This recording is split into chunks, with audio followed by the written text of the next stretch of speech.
Hello everyone, welcome to my YouTube channel. इस video में हम आज बोर्ड का क्वेश्चन पेपर सोल्व करेंगे। तो मेरे पास है सेट 1। तो सबसे पहले हम सेट 1 सोल्व करते हैं। तो सेट 1 में फर्स्ट क्वेश्चन है हमारे पास, हमें एक एपी सीरीज गिवन है √18, √50, √98। इस एपी की हमें नेक्स्ट टर्म फाइंड आउट करनी है। अगर मैं इस एपी को सोल्व करूं, इसके फैक्टर बना के हमारे पास आएगा 332। सेम हम इसके फैक्टर बनाएंगे तो ये हमारे पास आएगा 552। इसके फैक्टर बनाओगे तो आंसर आएगा 772। तो नेक्स्ट अगर हम इसको सोल्व करें, 3 बाहर आके सिंगल हो जाएगा, 3√2, 5 बाहर आके सिंगल, 7 बाहर आके सिंगल। तो सेम हमारे पास जो नेक्स्ट आएगा वो आएगा 9√2। 3, 5, 7 के बाद 9 आएगा। तो 9 को आप अंदर लेके जाओ, हमारे पास आया 992। इसको सोल्व करके हमारे पास आया √162। तो हमारे पास फर्स्ट क्वेश्चन का आंसर है option number C. Question number 2 है हमारे पास, इसको रीड करते हैं फटाफट से। x/3 हमें गिवन है 2 sin a और y/3 हमें गिवन है 2 cos a और हमें वैल्यू फाइंड आउट करनी है x² + y² का आंसर क्या आएगा। x की वैल्यू यहां से क्या आएगी, 3 2 6 sin a। y की वैल्यू यहां से क्या आएगी, 6 cos a। बोथ साइड हम स्क्वायरिंग करेंगे तो x² = 6 का स्क्वायर 36, sin का स्क्वायर आया sin स्क्वायर, इसकी स्क्वायरिंग करेंगे y² 36 cos स्क्वायर, दोनों को प्लस करना है हमें। तो 36 sin square a plus 36 cos square a। 36 यहां से कॉमन आया, अंदर आएगा sin square a plus cos square a। sin square plus cos square की वैल्यू होती है 1। तो हमारे पास आया 36 × 1 36। ठीक है, तो इसका आएगा option number A. Question number 3 पे आते हैं। 4 sec θ - 5 = 0 हमें गिवन है। 4 sec θ -5 = 0, ये हमें गिवन है। इसको सोल्व करते हैं। -5 राइट साइड जो जाके प्लस का 5 हो जाएगा। सेकेंड थीटा यहां से आएगा 5/4 और हमें कोट थीटा की वैल्यू फाइंड आउट करनी है। तो सेकेंड का फॉर्मूला होता है h/b। पाइथागोरस थ्योरम लगाओगे आप, यहां से हमारे पास p की वैल्यू आ जाएगी, h की वैल्यू 5 है, b की वैल्यू हमारे पास 4 है। 5 5 = 25, 4 4 = 16 होता है। 16 को आप लेफ्ट में लेके आओ तो हमारे पास आंसर आया 9 और 9 का रूट होता है 3। परपेंडिकुलर हमारे पास 3 आया। कोट थीटा हमें फाइंड आउट करना था। कोट थीटा का फॉर्मूला होता है b/p। बेस हमारा 4 है और परपेंडिकुलर हमारे पास आया है 3। तो इसका आंसर आएगा ऑप्शन नंबर डी। मैं यहां पे लिख देती हूँ ऑप्शन नंबर डी। नेक्स्ट है हमारे पास क्वेश्चन नंबर 4। हमें बताना है इनमें से कौन सा दो इक्वेशन हमें गिवन है। 3x + 4y = 5, 6x, question number 4, 6x + 8y = 7। 3 को आप 6 से डिवाइड करोगे 1/2 आया, 4 को 8 से डिवाइड करोगे 1/2 आया, 5 को 7 से डिवाइड करोगे, ये इक्वल आया बट ये इक्वल नहीं आया। तो ये किसकी कंडीशन होती है, पैरेलल लाइंस की। तो फोर्थ का आंसर आएगा option number A. Question number 5 पे आते हैं। हमें एक क्वाड्रेटिक इक्वेशन गिवन है। क्वेश्चन नंबर 5, हमें क्वाड्रेटिक इक्वेशन गिवन है 5x² - 6x + 21 = 0। हमें सम और प्रोडक्ट का रेशो फाइंड आउट करना है। तो आप सभी जानते हैं कि सम का फॉर्मूला होता है -b/a। ये a है, ये b है, ये c है। तो -b की वैल्यू हमारे पास है -6, a की वैल्यू है 5, दो माइनस है तो हमारे पास आया 6/5। प्रोडक्ट ऑफ 0 होता है c/a, तो c हमारे पास है 21, a हमारे पास है 5। हम इन दोनों का रेशो फाइंड आउट करना है। रेशो फाइंड आउट करने का मतलब है दोनों को हमें डिवाइड करना है। 6/5 डिवाइड बाय 21/5। 5 से 5 कैंसिल, 6/21 सोल्व करके हमारे पास आ गया 2/7। तो फिफ्थ क्वेश्चन का आंसर आया option number B. Question number 6 पे आते हैं। क्वेश्चन नंबर 6 है हमारा, एक डाटा हमें गिवन है, उसका मीन भी हमें गिवन है, एक्स की वैल्यू बतानी है। तो हम मीन का फॉर्मूला लगाते हैं। मीन का फॉर्मूला क्या होता है, मीन = सभी।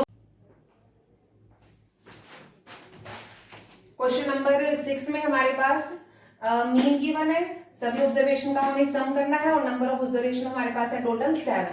7 को आप इधर लेके आओगे, 7 7 = 49, इसको प्लस करोगे यहाँ 40 आएगा, x + 2x 3x आएगा।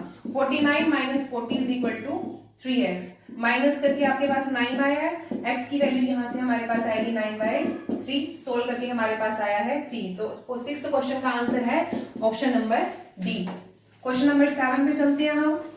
क्वेश्चन नंबर 7 में 1 ticket is drawn at random from a bag containing tickets number 1 to 40. Total ticket 1 to 40 है हमारे पास, तो हमें प्रोबेबिलिटी फाइंड आउट करनी है मल्टीपल ऑफ 7 की।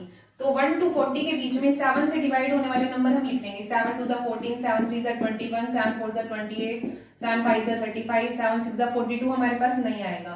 टोटल टिकट 40 है, 7 की टेबल वाली टिकट 5 है, तो हमारे पास 7 की टिकट है 5, टोटल है 40, तो हमारे पास आंसर आ गया यहाँ से 1/8। तो इसका आंसर है 7 का option number B. Question number 8 पे चलते हैं। Perimeter of sector of angle हमसे पूछा हुआ है। पेरीमीटर बताओ एक सर्कल का जिसकी रेडियस है 21, एक सर्कल है जिसकी रेडियस है 21, ठीक है, एंगल बन रहा है 60 डिग्री का। हमें सेक्टर का पेरीमीटर फाइंड आउट करना है। तो सेक्टर का पेरीमीटर कैसे आएगा? सेक्टर की बाउंड्री देखो, ये सेक्टर की बाउंड्री है, तो बाउंड्री को हम प्लस करेंगे तो सेक्टर का पेरीमीटर आएगा। तो इसकी बाउंड्री में ये 21 है, ये वाली बाउंड्री भी 21 है क्योंकि ये दोनों रेडियस है। ये हमारे पास आर्क है और आर्क को फाइंड आउट करने के लिए फॉर्मूला होता है theta by 360 multiply 2 pi R. इन तीनों को प्लस कर दो, सेक्टर का पेरीमीटर आ जाएगा। 21 प्लस 21, थीटा की वैल्यू है हमारे पास 60, 2 मल्टीप्लाई पाई की वैल्यू है 22/7 और रेडियस हमारे पास है 21। 7 3 जा 21, 60 को 360 से कैंसिल किया, 1/6, 3 2 जा 6, 2 से 2 कैंसिल, 21 आ गया 42, इसको प्लस किया 22, तो सोल्व करके हमारे पास आ गया 64। तो इसका आंसर है option number 8 question, option number C. इसके बाद क्वेश्चन नंबर 9 पे चलते हैं। क्वेश्चन नंबर 9 है हमारे पास length of arc of sector. Length of arc का फॉर्मूला लगेगा, लेंथ ऑफ आर्क हमें गिवन है और हमें एंगल फाइंड आउट करना है। तो लेंथ ऑफ आर्क का फॉर्मूला होता है theta by 360 multiply 2 pi R. तो लेंथ हमें क्वेश्चन में गिवन है ऑलरेडी 10 पाई और थीटा हमें फाइंड आउट करना है। ये 2 है, ये पाई है और रेडियस की वैल्यू हमें 12 गिवन है। तो पाई से पाई हो गया कैंसिल, ठीक है, तो 2 से हम 360 को कैंसिल करेंगे, 12 1 जा 12 और 12 5 जा 60। यहाँ 10 है, यहाँ 15 बचा, यहाँ पे सब कुछ कैंसिल हो चुका है। इस 15 को 10 के पास ले आओ, 150, थीटा की वैल्यू आ गई 150। तो क्वेश्चन नंबर 9 का आंसर है option number D, that is 150 degree. Question number 10, find the greatest number. दो नंबर हमें गिवन है, एक नंबर है हमारे पास 281, एक नंबर है 1249। कौन सा नंबर है जो दोनों को डिवाइड कर रहा है? देखो HCF एक ऐसा नंबर होता है जो दो नंबर को डिवाइड करता है, लेकिन इसने कहा है कि पूरा डिवाइड नहीं कर रहा, रिमाइंडर आ रहा है। तो हम क्या करेंगे, इसका रिमाइंडर 5 दे रखा है, इसका रिमाइंडर 7 दे रखा है, रिमाइंडर हम हमेशा माइनस करते हैं। हमारे पास है 276, इसको माइनस करके आएगा 1242। दोनों का HCF निकालना है तो हम इसके फैक्टर बना लेंगे, इसके भी फैक्टर बना हो गया, पहले इसके बना लेते हैं। तो हमारे पास फैक्टर में आया 2 2 3 और 23। इसके फैक्टर बनाते हैं 3 के टेबल पे, 3 के टेबल पे, फिर से 3 के टेबल पे, हमारे पास आया 23। अब दोनों में कॉमन देखोगे हमारे पास, एक तो दोनों में 2 कॉमन है, ठीक है, एक 3 कॉमन है और एक 23 कॉमन है। ओनली 3 नंबर कॉमन है, 2 3 और 23। तीनों को मल्टीप्लाई कर देंगे, हमारे पास आंसर आ जाएगा। हमारे पास आंसर आया 138। तो 10th क्वेश्चन का है answer option number C. Question number 11 पे चलते हैं। क्वेश्चन नंबर 11 में नंबर ऑफ टर्म्स पूछी हुई है, बहुत सिंपल क्वेश्चन है। देखो हमारे पास ये सीरीज है, n की वैल्यू बतानी है, तो हम an का फॉर्मूला लगा देंगे, a + n - 1d। an हमारे पास है 111, a की वैल्यू 3 है, डिफरेंस भी हमारे पास कितना है 3 का है, तो 3 को इधर ले आओ आप, n - 1 मल्टीप्लाई 3, इसको सोल्व करोगे 108 आएगा। 3 को डिवाइड में ले जाओ, हमारे पास आया 36, -1 को आप लेफ्ट में ले आओ, n की वैल्यू यहां से आ गई है 37, ठीक है। तो क्वेश्चन नंबर 11 का आंसर है option number C. Question number 12, a chord of circle of radius 10 cm subtend right angle at the center, length of chord is। बहुत सिंपल है ये भी। देखो ये डायग्राम हमें गिवन है, ये रेडियस 10 है, ये भी 10 हो जाएगी, ये एंगल हमें गिवन है 90 डिग्री का। हमसे इस कोड की लेंथ पूछी हुई है। देखो ये राइट एंगल ट्राइंगल है, 90 का एंगल बन रहा है इसमें, तो पाइथागोरस थ्योरम लगा देंगे। ये परपेंडिकुलर और एक साइड बेस, 90 एंगल के सामने हाइपोटेन्यूज होता है, तो हमें हाइपोटेन्यूज की लेंथ पता करनी है। Hypotenuse is equal to perpendicular का स्क्वायर प्लस बेस का स्क्वायर। 10 का स्क्वायर 100, 10 का स्क्वायर 100, दोनों को प्लस किया 200, स्क्वायर राइट साइड जाके रूट बन जाता है, डबल जीरो बाहर आके सिंगल जीरो रह जाती है, अंदर बचा √2। तो हमारे पास 10√2 आया आंसर। क्वेश्चन नंबर 12 आंसर है इसका option number B. Question number 13, LCM of 3 number, बहुत सिंपल है, 3 नंबर का एलसीएम निकालो, आप सभी को आता है, 2 1 जा 2, 2 4 जा 8, फिर 2 पे,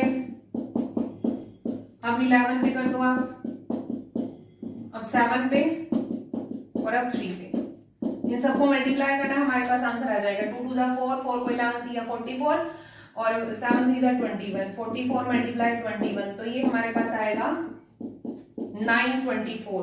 तो इसका आंसर है क्वेश्चन नंबर 13 का option number D. Question number 14 पे चलते हैं। The product of two coprime number is 553, their HCF is. देखो क्वेश्चन बहुत सिंपल है, को प्राइम नंबर होते हैं जिनमें कुछ भी कॉमन नहीं होता है 1 के अलावा। तो इसने कहा दो को प्राइम नंबर है, चाहे उनको मल्टीप्लाई करके कुछ भी आए, हमें ये पता है उन दोनों में कुछ भी कॉमन नहीं होता, तो आंसर आएगा 1। को प्राइम होते हैं जिसमें कुछ भी कॉमन नहीं होता, तो 14 क्वेश्चन का आंसर आएगा option number A. Question number 15 पे चलते हैं। Alpha beta are zeros of the polynomial px is equal to kx square minus 30x plus 45k। हमें गिवन है kx square minus 30x plus 45k, alpha plus beta is equal to alpha beta, ये हमें given है, k की value पता करके बतानी है। देखो सम आपको पता ही है, सम क्या होता है, माइनस b बाय ए, माइनस b की वैल्यू माइनस 30 है, a की वैल्यू हमारे पास k है, तो minus minus plus, alpha plus beta हमारे पास आया 30 अपॉन में k। अल्फा बीटा क्या होता है, c अपॉन ए, c हमारे पास 45k है और a हमारे पास k है, k से k कैंसिल, अल्फा बीटा की वैल्यू हमारे पास आ गई 45, कैंसिल करो 15 के टेबल पे, ठीक है, अब क्रॉस मल्टीप्लाई कर दो, 3k इज इक्वल टू 2, तो k की वैल्यू यहां से हमारे पास आई 2/3, तो ऑप्शन नंबर है हमारे पास 15 का डी। क्वेश्चन नंबर 16 पे चलते हैं अब।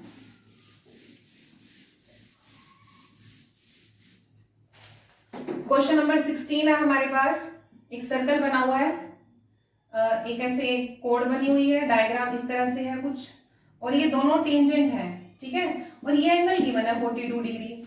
अब ये टेंजेंट की लेंथ हमेशा इक्वल होती है, हमें पता है, अगर ये दोनों इक्वल है, एक ट्राइंगल के अंदर अगर दो साइड इक्वल है तो दो एंगल इक्वल होते हैं, ये 42 है तो ये भी कितना आ जाएगा 42। ये कैसे आएगा, एंगल सम प्रॉपर्टी लगा के 180 में से इन दोनों का टोटल हम माइनस कर देंगे तो हमारे पास आएगा आंसर 96। अब टेंजेंट और सेंटर के बीच में क्या रिलेशन होता है, इन दोनों का सम हमेशा 180 होता है। अगर ये 96 आया तो ये एंगल कैसे आएगा, 180 में से 96 को माइनस करके हमारे पास आया 84। तो क्वेश्चन नंबर 16 का आंसर आएगा option number B.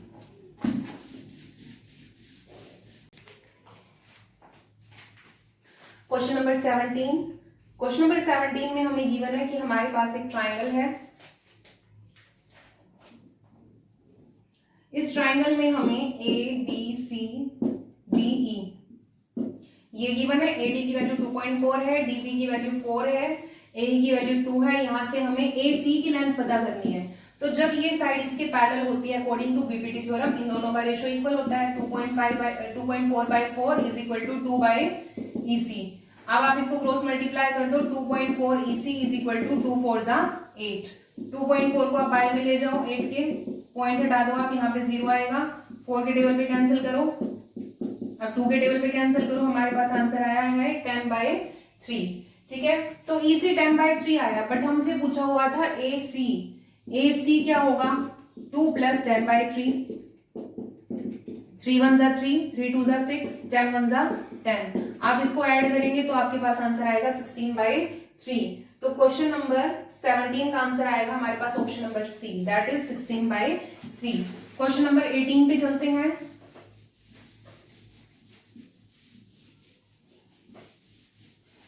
Question number 18 है हमारे पास, वर्टिकल पोल है जिसकी लेंथ है 7.5, इसकी शेडो है 5 मीटर की। ऐसे ही एक टावर है, इसकी हाइट हमें नहीं पता, इसकी हाइट को हम h मान लेते हैं, इसकी शेडो है 24 मीटर, तो हमें टावर की हाइट पता करनी है। तो जब टावर की हाइट हमेशा 90 के एंगल पे होती है, और जो सन का एंगल ऑफ एलिवेशन होता है सभी ऑब्जेक्ट के लिए सेम टाइम पे सेम होता है। तो यानी कि इन दोनों ट्राइंगल के दो एंगल इक्वल हैं, जिसकी वजह से दोनों ट्राइंगल सिमिलर हैं। तो जब ट्राइंगल सिमिलर होती है साइड का रेशियो इक्वल लिख देते हैं हम। तो इसकी साइड है 7.5, इसकी है 4, इसकी है 5 और इसकी है 24। अब आप इसको क्रॉस मल्टीप्लाई करो, 5 multiply h 5h, 24 multiply 7.5, h को आप डिवाइड में ले जाओ, 1.5 आया, 24 मल्टीप्लाई पॉइंट हटाओगे आप, बाय में 10 आएगा, 5 3 जा 15, 5 2 जा 10, तो h की वैल्यू हमारे पास आई है 36। तो क्वेश्चन नंबर 18 का आंसर है option number D, that is 36।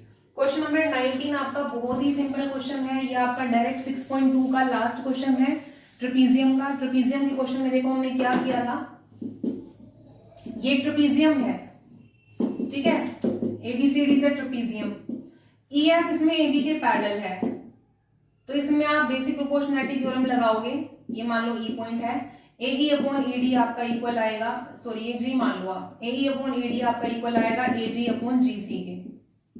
Same आप इस ट्रायंगल में लगाओगे तो AG अपॉन GC आपका इक्वल आएगा BF अपॉन FC के।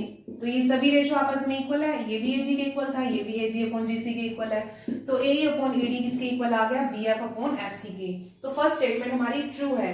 सेकंड स्टेटमेंट सेम यही है, इन्होंने कहा जब एक लाइन पैरेलल ड्रॉ की जाती है, any line parallel to parallel sides of trapezium divide the non parallel sides proportionally। इसने यही कहा है जब आप एक पैरेलल लाइन ड्रॉ करेंगे तो जो इसकी नॉन पैरेलल साइड है वो प्रोपोर्शन में डिवाइड होती हैं।